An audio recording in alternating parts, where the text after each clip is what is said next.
প্রেম নাকি পাগলামি বলতে পারবো না। সারা জীবন আমার লগে থাকবি তুই। ও আমার মনের উড়ে উড়ে তোকে চাই কাছে বারবার। আরও মিমকে আজকে উচিত শিক্ষা দিল মিরাজ খান এবং সাকিব সিদ্দিকী। তো আজকে আমি প্রমাণ সহকারে আপনাদেরকে দেখাবো, তাই ভিডিওটা টানাটানি না করে পুরো ভিডিওটা দেখে নেন। বলো বাবাজি। একটা সময় আরও মিমকে মিরাজ খান অনেকটাই ভালোবাসতো, কিন্তু তার ভালোবাসাকে কোনোদিন তাকে পাত্তা দেয় নাই এবং মিরাজ খানকে অপমান করতো। একটা সময় কিন্তু মিরাজ খান আরও মিমের জন্য পাগল ছিল, তখন কিন্তু আরও মিম পাত্তা দেয় নাই, সে কিন্তু ধোঁকা দিয়ে সাকিব সিদ্দিকের সাথে চলে গেছে। তখন থেকে আরও মিম কিন্তু সাকিব সিদ্দিকের সাথে চলে যাওয়ার পর থেকে কিন্তু জুটিয়ে প্রেম করত এবং কি তার সাথে নাটকও করত। তাই নাকি?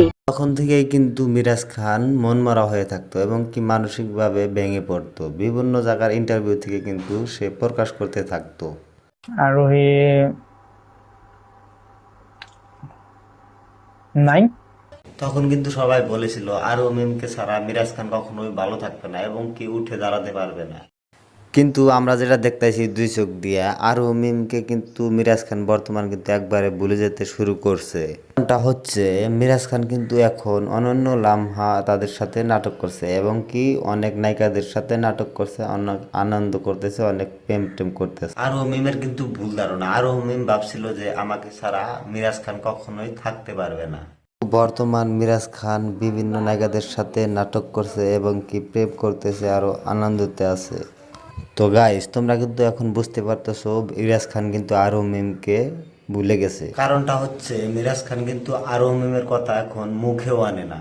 জন্যই কিন্তু সবাই বলছে মিরাজ খান কিন্তু আরও মিমকে দেখে দেখে এসব করছে।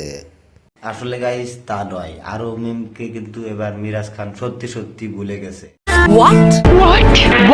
সবাই বলছে মিরাজ খান নাকি আরও মিমকে একদম বলে দিল আইকে আলাবাস।